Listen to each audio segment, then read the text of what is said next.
It's 2 o'clock. Okay, we are going to get started here.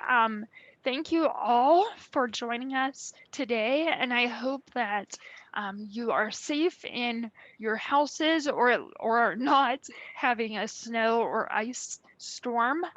My name is Josie Badger, and I am the RAISE director. We're so glad that you are here with us today. I believe that Miriam is going to kick us off with some of the housekeeping for this webinar. No, none of that. Let's go. Let's continue. As you can see on your screen, there are details on how to use the captioning, how to use the Spanish interpretation, and using the ASL interpreter. I have spotlighted the interpreter, so hopefully throughout this presentation, they're shown to you the whole time. If you have trouble, you can pin them and not lose sight of the speaker or the interpreter at any point. Go ahead, Ev. So, Ev, I'm going to turn it over to you for now. Sure. So, hi, I'm Everett Deibler. For those of you that attended last month's webinar, we did a lot of things on access within like print media and accessible language and all those different things. And Cheryl Thompson from Impact had some great resources on the concept of readability and the tools that I believe she uses. And we thought after the webinar, she shared this great stuff with us. And we thought before we get into today's webinar and really dive into some of this other stuff about creating accessible content, we thought it would be great to have Cheryl talk about some of the tools that she uses and that have been helpful for her. So, Cheryl? Thanks, Ev. I appreciate it. Well, hello from what feels like the South Pole. We finally broke 0 today, although we did get 9 inches of snow, which is a rarity for the eastern part of Missouri. But I'm here and glad to be so. And I'm really looking forward to sharing a couple of ideas about readability that I've used as a teacher, as a special ed compliance supervisor, and now as a volunteer mentor coordinator for the Great Missouri PTI Impact. So, how do I advance the page? I got you, Cheryl. Okay, wonderful. Thanks. Mm-hmm. Can you see it? I don't.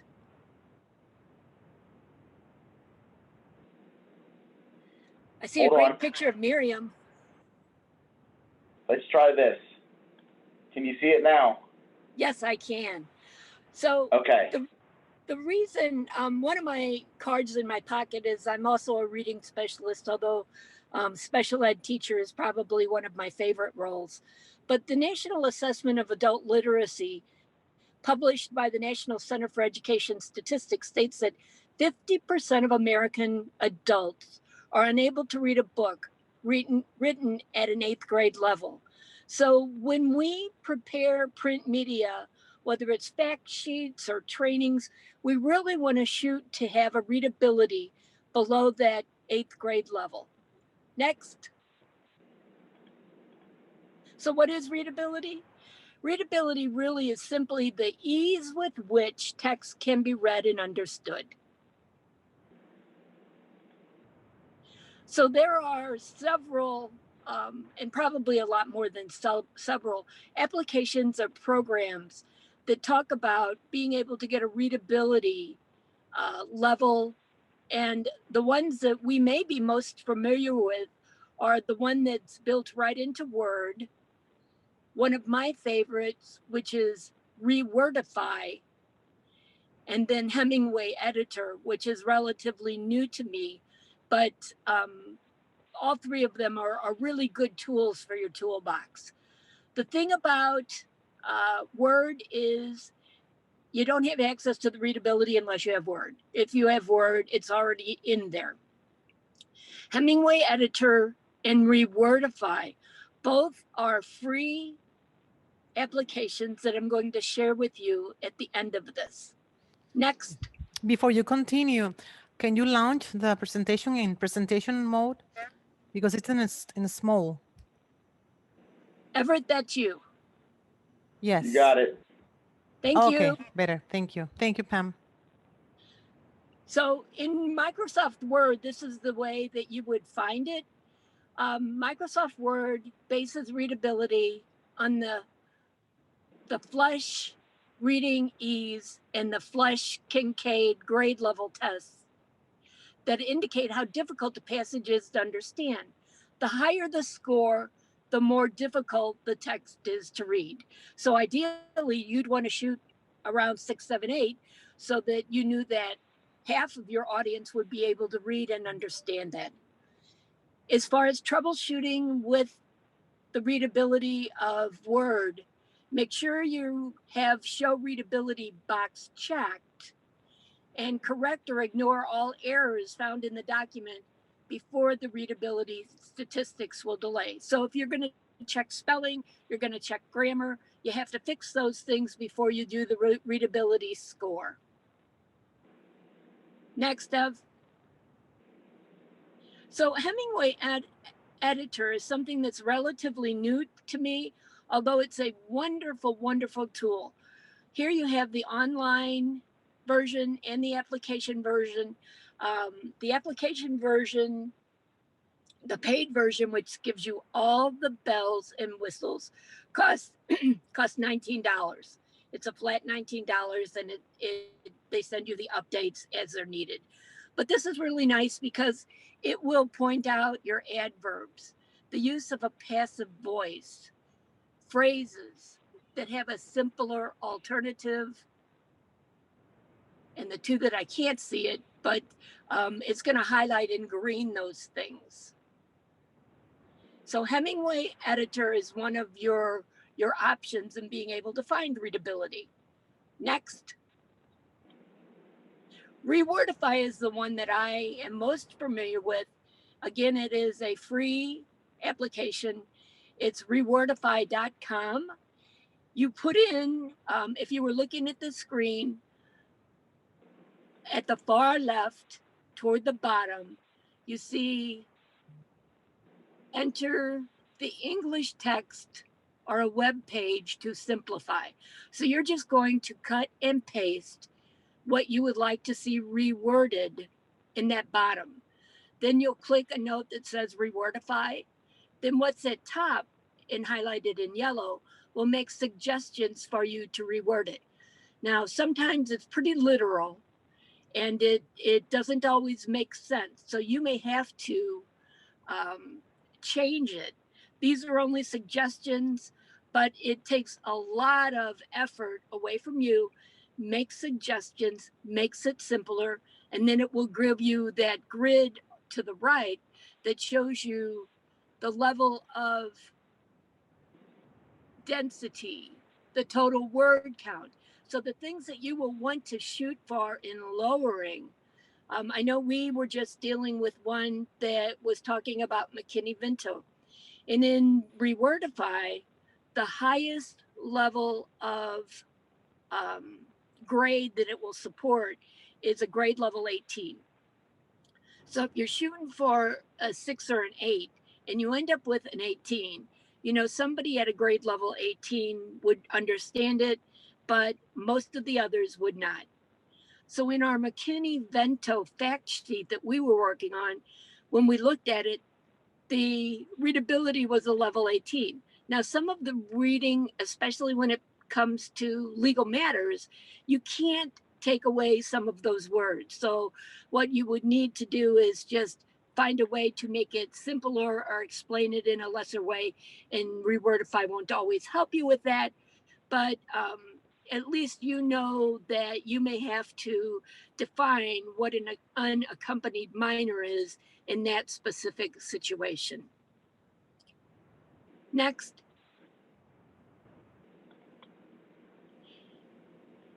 And actually that next was it. Again, the application sites are there. There are free versions of everything. And thank you for allowing me to share a little bit of things that have helped me. Yeah, and Cheryl, I think that, is there any questions for Cheryl before we move on to the next part of things today? We do have a question. How similar are the grade levels OD readability between the, I screw up this word, the Flesch Kincaid on Word and that of Hemingway? They're pretty similar. Is there a cost to rewordify? I think you There is addressed that. Okay. There may be a paid version, but both of them have free applications, and I always use the free ones. Yeah, me too. Is there a goal for a grade level for like 7th grade? And I think, Everett, you might be getting into this. Yeah. Okay, so we will get to Well, well, Joe, you asked about what grade level and things, right? yes. So Cheryl said 8th grade, and I believe if you look at last month's webinar that's been posted, I actually suggested 5th or 6th grade. So, but Cheryl's right in the sense that anywhere from like 6th to 8th is probably a good reading level.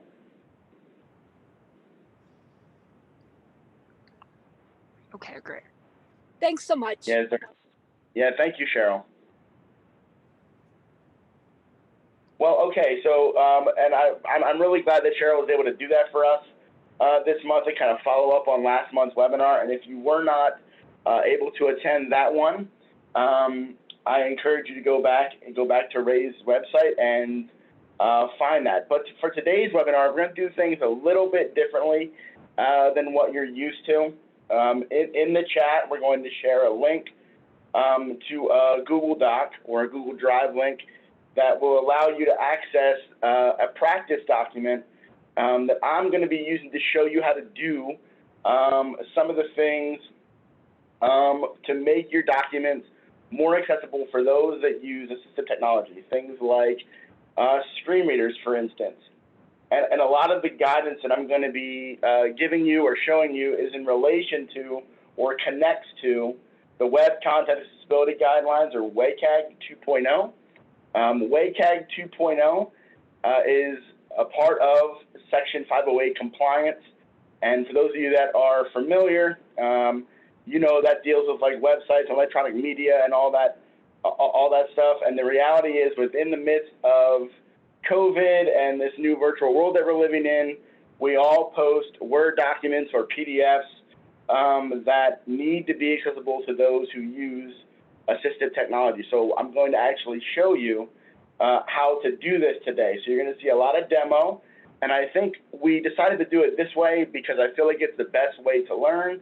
And at the last webinar, people really enjoyed me showing you where to find the readability and how to turn that on, like Cheryl just explained, and different things. So I created a document that will allow you to see how to do things. And some of these things are relatively simple. They're not going to be rocket science. You're going to go, oh, or you're going to say, Everett, I already knew how to do that, but I want to kind of illustrate the importance and then show you how to do it. So you can either use that document that you're being given and having the ability to download and follow along with me, or you can just watch. It really depends on how you feel you learn best, or you can get the recording after this and watch and follow along. Now, before we get started on that, I also want to say that I am doing this presentation and doing this demo using Word 2016. But yesterday in Pennsylvania, where I'm from, we were supposed to have a massive ice storm today that did not happen. So in the interest of trying to make sure that we had this webinar ready to go, I did it yesterday from this point anyway to show how to do this, but I used Microsoft 365. So you can watch this, and some of it's applicable to both versions, but things adjust periodically depending on Microsoft's update. So if you want to see how to do it, do everything in there, that video will also be posted along with this one. So that's a lot to say before we get rolling, but just wanted to make sure you knew that. So you'll have two videos. You'll have this recording and a version of this portion of the webinar using Microsoft 365, but I'll show you kind of how things operate. The first thing I want to talk about is using a good heading structure. And I have pictures over here on the right-hand side that show you the different heading levels, and there are multiples within Microsoft Word. This is just a screenshot that show you heading level 1 and heading 2. Down here is what the heading menu or text type menu looks like in Google Docs. So why would you want to use these headings though? So someone using headings helps a screen reader user to understand how content is organized. So kind of picture using a heading structure as creating an outline of your document. What are your main sections? What are the subsections? And it allows you to create the document with that structure in place, so someone who cannot actually view the document can navigate from the key point to key point to key point. If you think about being a sighted user, when you're navigating a document, you tend to look for the things that are most important, and they're usually bolded or indicated that way. So using a heading allows folks to see what are the most important content and what level of importance is it. Is it the beginning of a section? Is it a subsection and different things?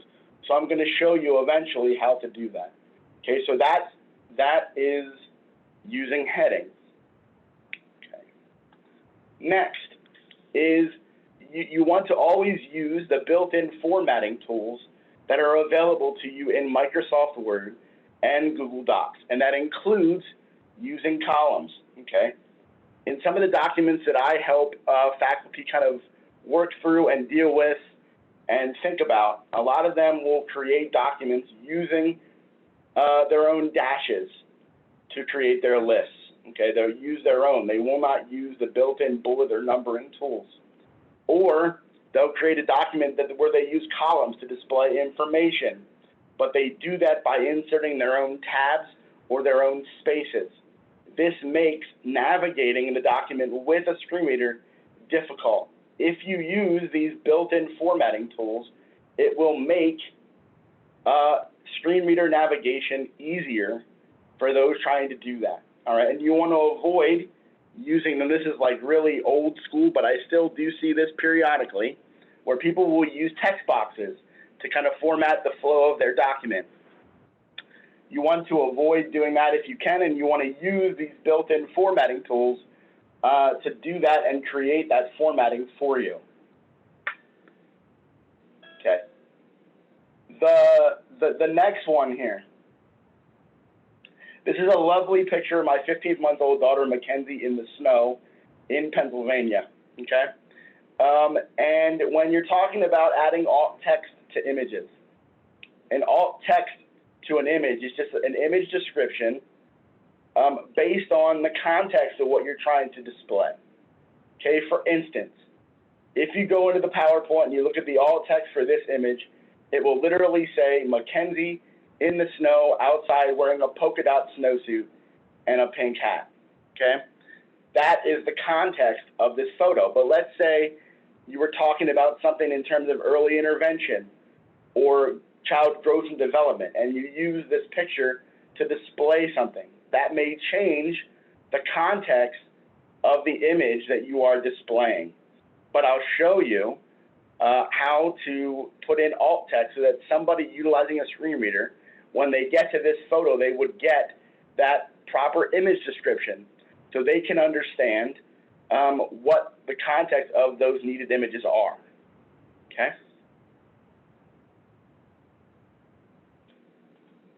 So now, before I show this video, we're going to get out and go to the document that I have prepared so we can start this demo. So I'm going to stop sharing, and you're going to see my lovely mug for a second. And then we're going to pull up this document over here that hopefully some of you had time to upload and download, or download. So here is this practice document. The first thing we're going to do, and I'm going to purposely do this slowly for those that are following along here. if you look up top under the home menu of Microsoft Word, you'll see that, first of all, you know what, let me just double and triple check. Can everybody see this document? Can Josie send me a flare, a comment saying yes? Okay, I just want to make sure before we get moving on this.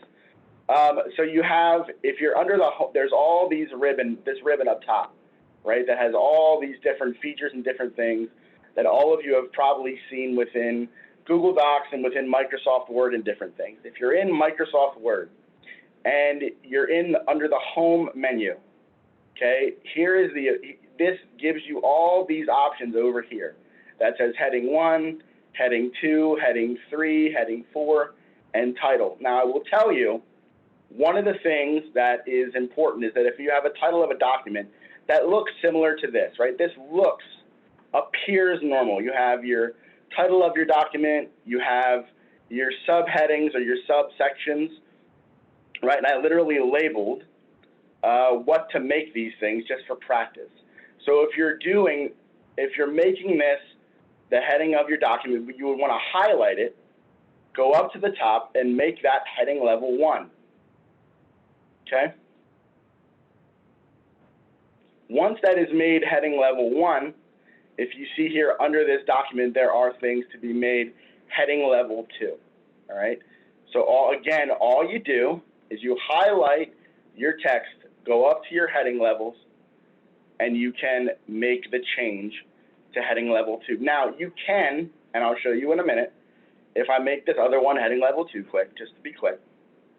Okay, so this is now heading level 2. Hopefully everybody can see this. All right, and you have that. Now let's say you really like the color red for your text, and you want to make it bold, right? You want to have this be bold or italics, right? So now that's your heading level 2.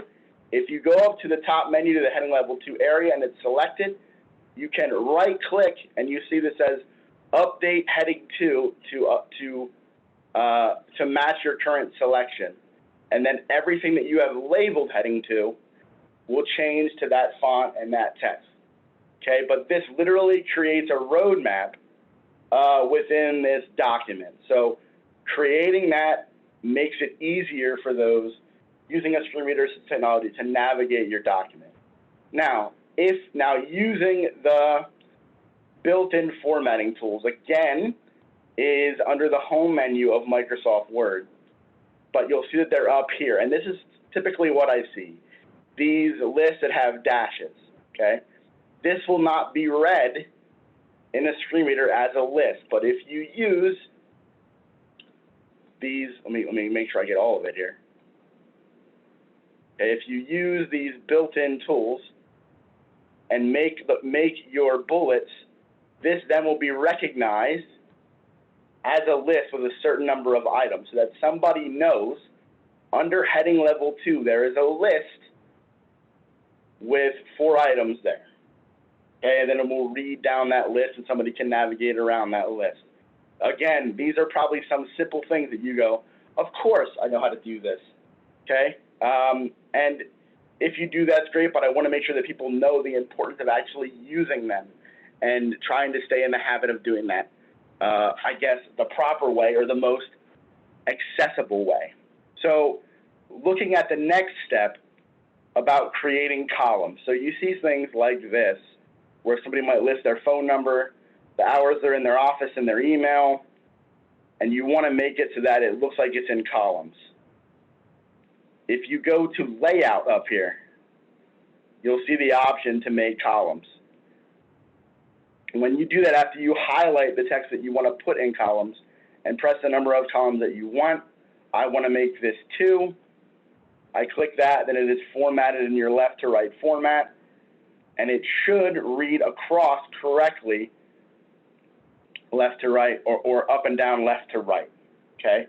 So if it wasn't that way, if you just tabbed it over, it would actually read phone number, then space, space, space, space, space, space, space, space, space, and then say office hours, and then get to your phone number. So it would be out of order.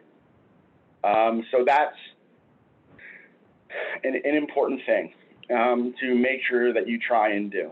All right. So the last piece that I talked about was adding your alt text to your images.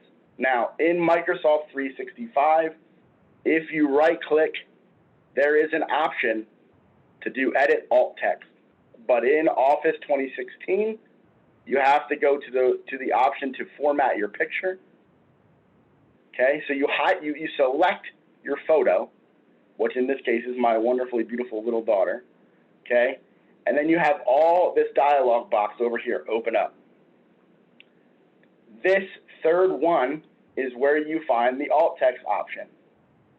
Okay, if you press down this arrow right here, you will see the option to write a description in here. You do not necessarily need to put a title in there. You just want to put an accurate description. And again, I'll just put, just for quick sake,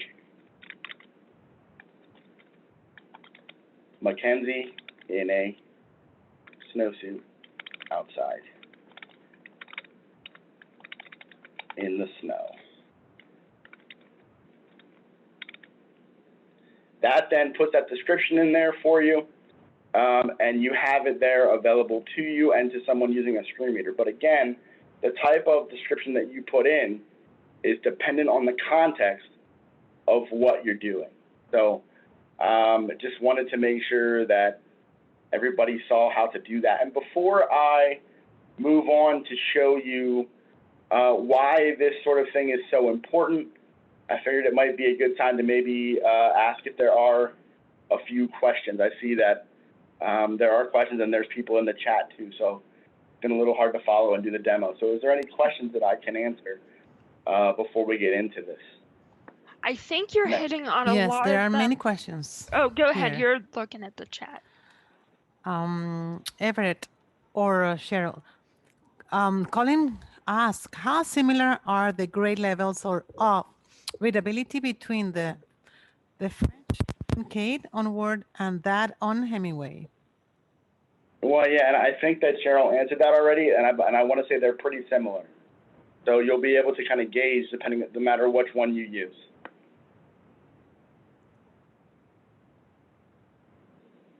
I want to get back to the PowerPoint while we're talking. Is there any other questions?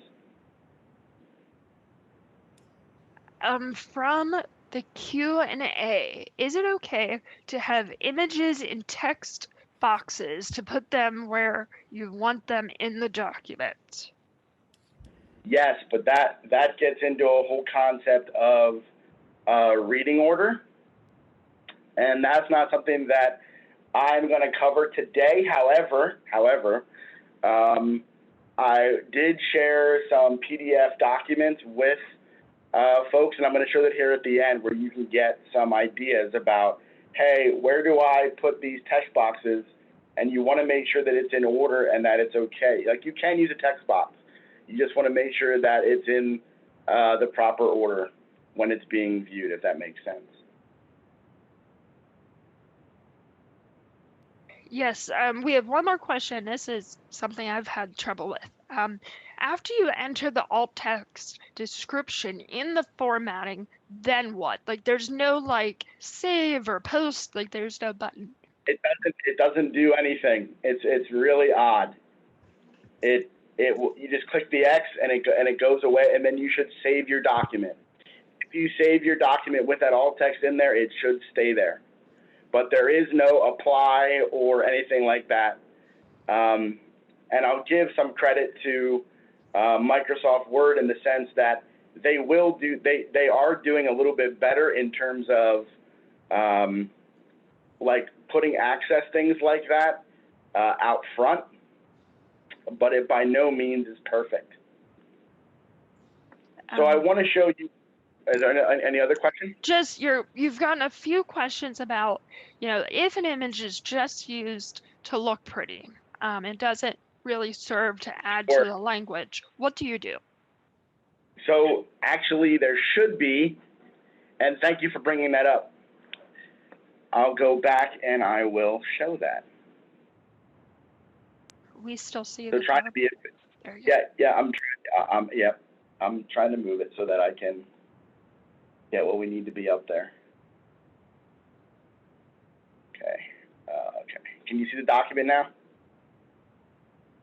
Yes. Okay, thank you. So if you're in here and you go to your alt text, there is in the next version of Microsoft Word, there is a way to label this as decorative. What that will do is actually hide that decorative image from a screen reader. But in this older version, you would literally put that in the description. If it is primarily a decorative image, you could put decorative image.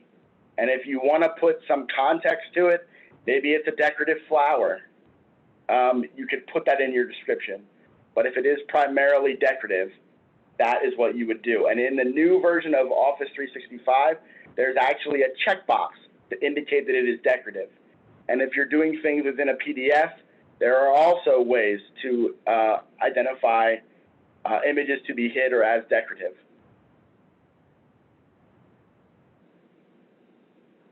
Okay, so now I'm going to go back to this video, try to anyway.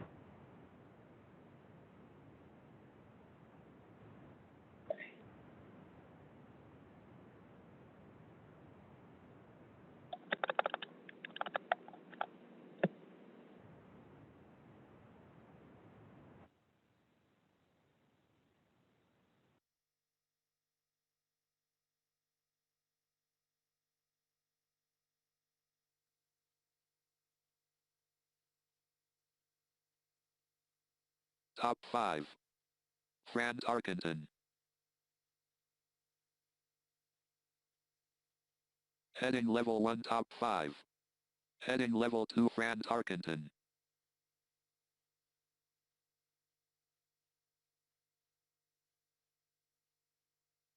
Dash picture 1 2.59 inches wide by 0.82 inches high dash dash dash underline underline underline dash dash dash.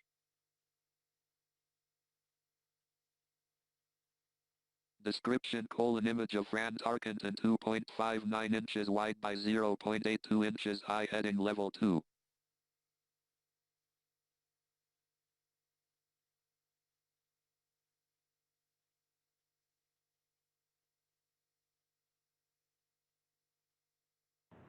So you can see, I hope that was a decent demo, and you have that whole video, so you can look at other things. But again, I just wanted to show you the basics of this. That when you don't use the headings or you don't use alt descriptions, what that sounds like to someone utilizing a screen reader. So it gets to be quite challenging and will be tough to know what exactly you're looking at or how to navigate. So I want to get back to this PowerPoint, and I know that it's really small, but I know that the next thing I want to show you is this link, so we're going to get to this. All right, so the other thing that people should know about and what to do is to look at good color contrast for the documents, the words, the logos, the things that you use, right? They should be a certain way, and there's a way. WebAIM has a good color contrast checker. And WCAG 2.0 level AA requires that a color contrast ratio of at least 4.5 to 1 for normal text and 3 to 1 for large text. And you may be saying, well, how do I know what's good color contrast? How do I tell? And there are a lot of tools, similar to what Cheryl was saying. There's a lot of tools that can do this. But this WebAIM one is free, so what I'm going to do is open this and then share. So what I did was used Ray's logo and colors that they have for all their stuff. And Josie, can you see the website? Can you see this? Are you seeing this okay?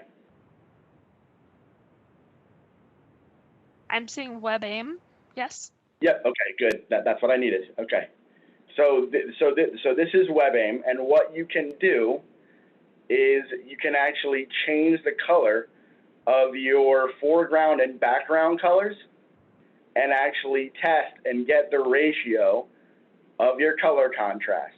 And then it will actually tell you what passes or does not pass the WCAG 2.0 test, right? So you can see that Ray's color scheme for their logos, the green with white text, does pass the ratio requirements. And if you want information about this ratio requirement, it is actually listed here for you. And WebAIM has a lot of great resources around this topic to learn different things. And like I said, we're going into many, many basic things, but this is a great way to show color contrast and to know which one. And you'll see that you can also change your colors by the hex color. And if you're working with someone in marketing or web design, they should be able to tell you what the hex numbers are to be able to test the color contrast when it's being displayed on the web, when someone's accessing this on their website. So you can tell if it passes the Web Content Accessibility Guideline test. It's been a great resource to me. And here's the cool thing too, is that let's say you test out a color and you see that it works. Okay, you're like, yes, this passes. If you click this permalink right here, you can actually then send this to someone. You can hit permalink and it'll give you the link to this. You can copy and paste that into an email and get that information to folks and say, this is the color that we need. Here's the ratio that we're looking for. This is what we need. And there you go. So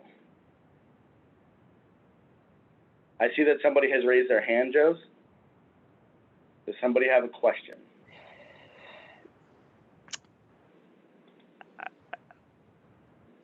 Probably. Let me see if I can pull that up. Okay, so Stephanie, I'm going to unmute you because, oh my goodness, we have a lot of raised hands. Okay, so ladies and gentlemen, if you are able to use the Q&A section or the chat, that would be so lovely and helpful. If those are not accessible to you, I am more than happy to unmute you. I think maybe they were just cheering you on, Ev. I hope so. Yeah, they're giving you applause. Well, and please know that if you have questions after this, Josie can definitely get you my questions, or I can get you to the person that might have a better answer. Again, there's a lot to this web access stuff, but I'm just giving you some basic things that you can look at. And there might be people on this call that know more than I do. And I've learned that from the people doing this accessible language. There were so many other resources people had, and I was so happy to have the conversation, which is why we had Cheryl join today, because I just thought there's so much of a think tank in this group of people on this call. And so I hope this is helpful. Okay. The last thing that we're going to cover within the PowerPoint really is this whole idea of descriptive hyperlinks. When you're linking something in your website, you want to make sure that you avoid just ambiguous language like click here or more or click for details. It is challenging for someone using assistive technology or a screen reader to kind of navigate to click here for more information about the Ray Center. That's, in my opinion, sort of okay. A good way to do that would be for information, please visit the Ray Center website.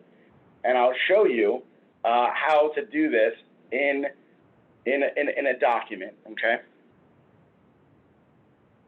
And then we'll wrap this up on this end. Let me make sure that I didn't miss anything. Okay, then we'll get to some questions and comments and other things after I show you the last couple things here in this document. All right, let's reopen this, or should I say reshare this.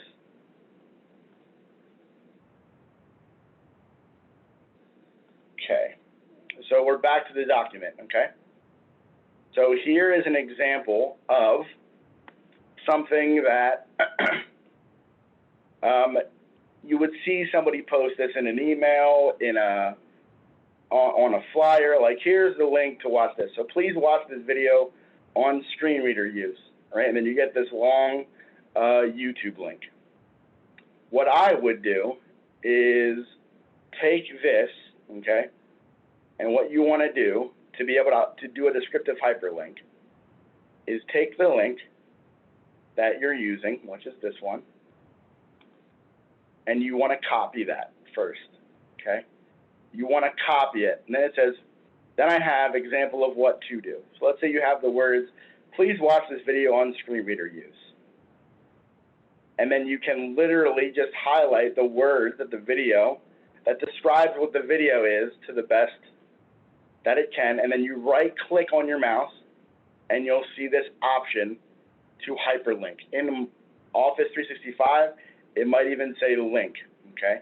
So if you click hyperlink, you'll see that the text to display is the words that you currently have highlighted up here. And then if you go to address and click in that box, hit the right click button again and click paste, you'll see the YouTube link that I have there. Now, and this one's nice because you click OK and then you know it's there. Okay, you click OK, and there is your link to this video. So now you've taken this with this really long nondescript URL that would just get read through by a screen reader and made it into this. And it's easier to know. And the thing is, right, so just like headings, just like using headings in a document, and people navigate a document that way, some people will use a screen reader and navigate from link to link to link to link to link. So having descriptive hyperlinks like this allows for someone to know the context of those links in standalone, right? So this is a link on screen reader use, right? So that somebody would know if they're just clicking through, that they would get an idea of what that video or what that link goes to, whether it's a website, video, or otherwise. So that's some of the basic things in terms of like using headings in your document, using the proper formatting tools, using alternative text the proper way. But people often want to know, how do I check for access? Now, here's a difference that's between Office 16 and 365. If you click File in Office 2016 up here, you'll get this, right? And there is this dialog box that says check for issues. When you click that, you'll see an option to inspect your document, check access, or check compatibility. You want to check accessibility, and then it will actually run a test on your document and show you things. Now see, it's literally telling you unclear hyperlink text because it's down here. So what happens when you're using this checker is if you click it, it will, well, first of all, you want to drop the arrow down and click on the error, and it will actually highlight it for you, right, in the document so you can see what it is, and then it will tell you why to fix it and then how to fix it. Then if you want more general information from Microsoft about how to make your documents more accessible, it's clickable right here. So that checker is great. Then here's the other thing. If you format your document within Microsoft Word and save it as a PDF, for the most part, the access feature should, and I say should because it's never perfect, or it hasn't been in my experience, it should transition all of your formatting over to that PDF, right? So if you're saving as a PDF, it should do that and make that easy for you. And I wish I had more time today to kind of walk you through doing an access check of a PDF, but in lieu of that, I have a website to show you that you can go to, and I'm going to display it. Then I'm going to ask, I'll put it in the chat. So let me stop sharing this and just show you this quick website, okay? Make sure I'm on the right one, and here we go. That's the video, but here is this website, okay? And you'll see that the National Center on Disability and Access to Education put out these cheat sheets on how to make documents accessible in various formats. So I've shared in PDF how to do Microsoft Word docs and PowerPoints. Okay, but you'll also see, I'm going to put this in the chat to everybody, you'll also see that, let me just make sure that I have panelists and attendees before I put this in.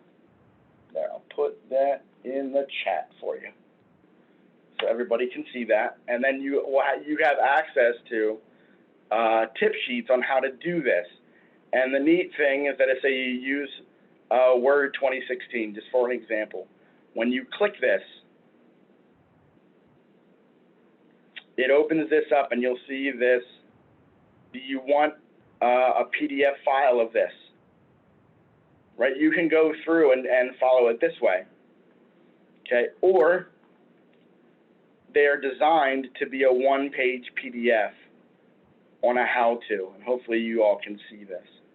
And you can have access to all of these just to learn, and you'll see that it talks about a lot of the different things that we talked about today and different ways to do it and how to do it, and doing things right. And it even covers some things that we did not cover, like data tables today. So, but one of the, I guess, in that vein, if you're using data tables, just for I guess, introductory thought to that, I would not use merge cells. I would try to keep your tables pretty basic. Don't merge your cells. Try to not do that. And I know a lot of people like to do that because it makes their document or their tables look nice. But you want to be thinking about the best way to do this and trying to make it as simple as possible for a screen reader to navigate that table. But you'll see here it gives you tips and tricks on how to do that and do it effectively. So that is everything I have. I wanted to leave some time for questions. Yeah, there was a very interesting question here from Pam Kelly, who is an evaluator, and she makes lots of reports with data visualizations like bar charts, pie charts, graphs, and logic models. Are any accessibility guidelines for this type of content? Sure. So you can actually, if you're using Microsoft Word or PowerPoint to do your pie charts and different things, you can actually add a caption and an alt description to that to describe your table and bar chart. Now, do they get wordy? Absolutely, depending on how you do it. But you want to be able to convey that needed chart information. So you actually have the option to also add alternative text to those images as well.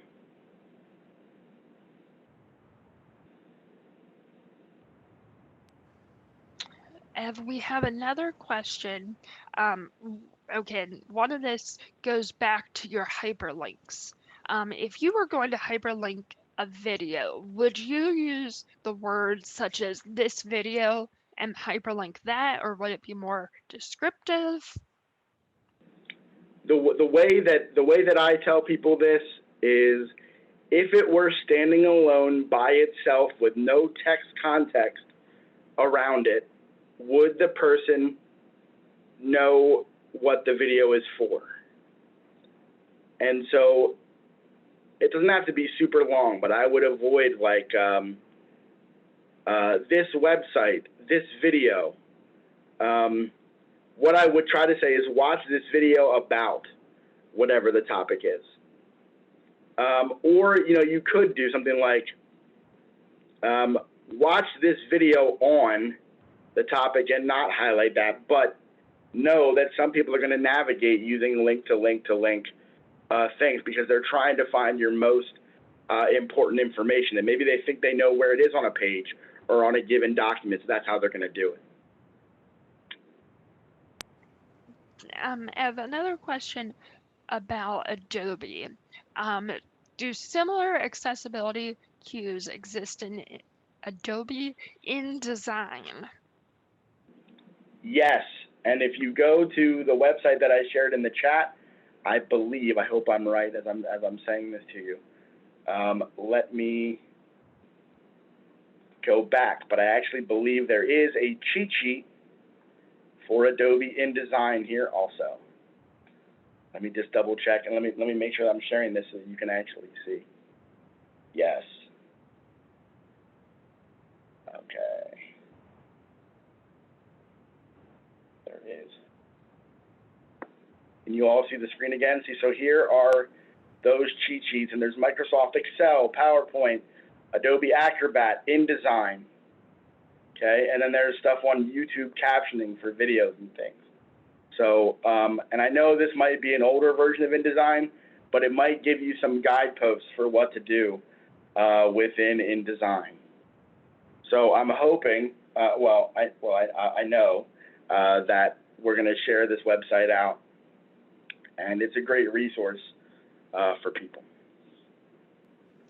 Great. And something that's come up a couple times is, are there any rules or laws directly on closed captioning?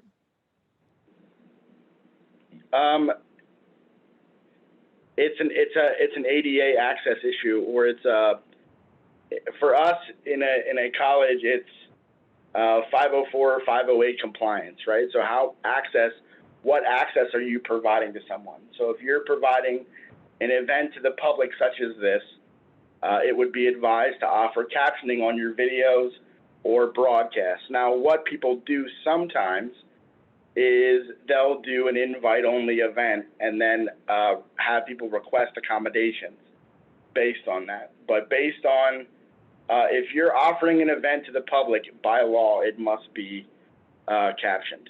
So it's similar to what is happening here today.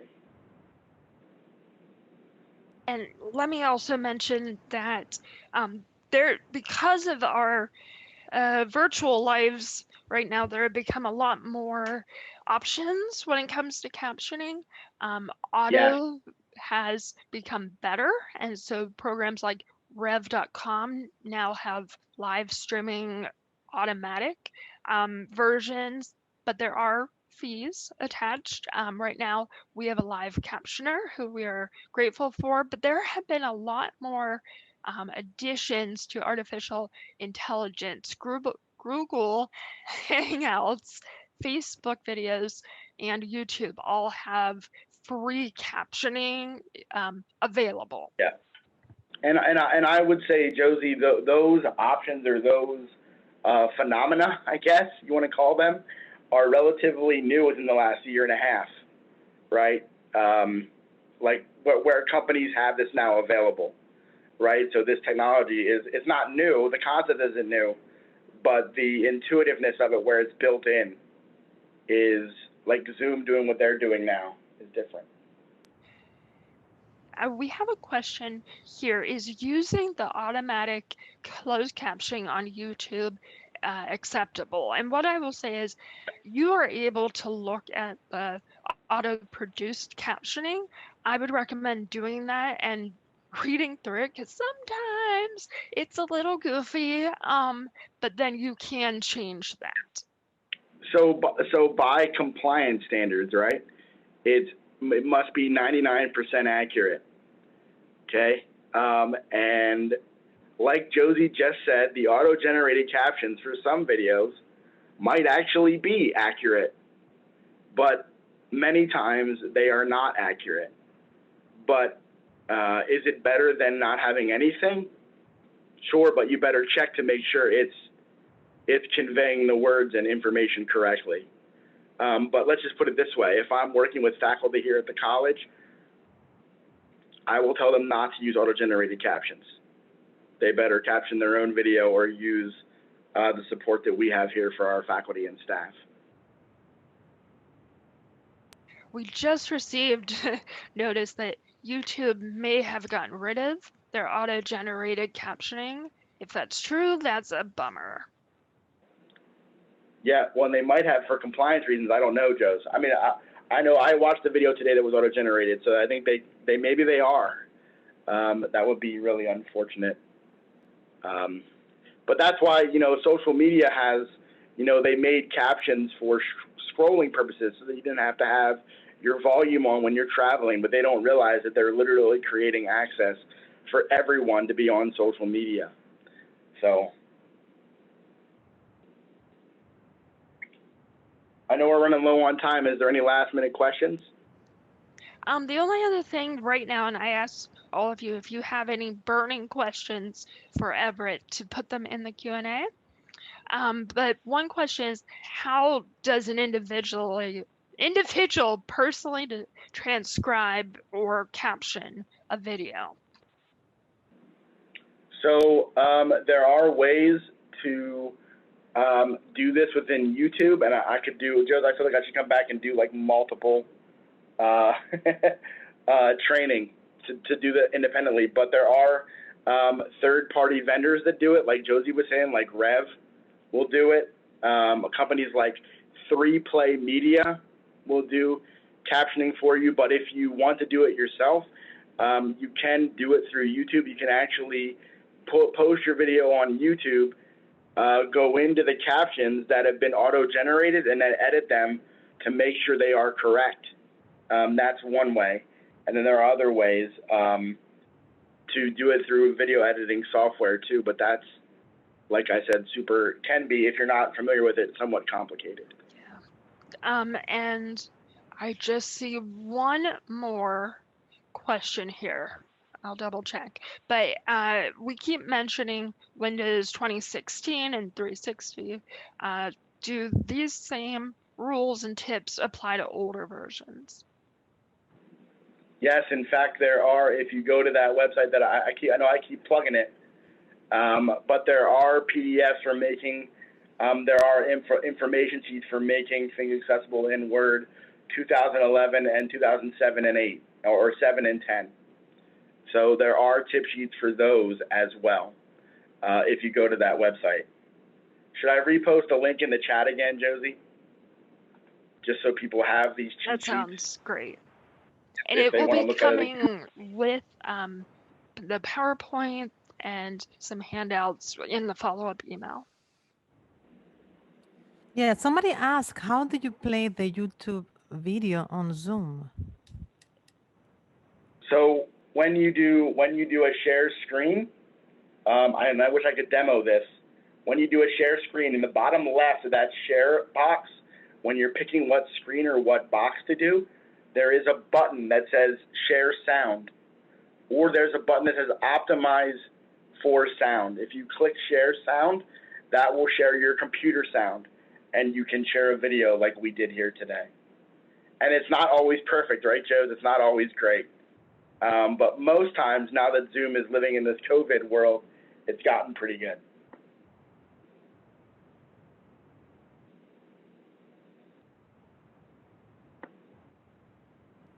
Okay, well, honestly, that was amazing. Thank you, Ed. Thank you, Cheryl. Thank you, captioners and translators. This was really, really great. And I can tell that, Everett, you're probably going to be on demand for some more accessibility webinars in the future. So I'm very grateful for you doing this actually twice.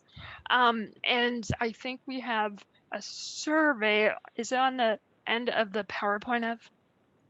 No, it comes out. It will pop up Okay. at the end of the webinar.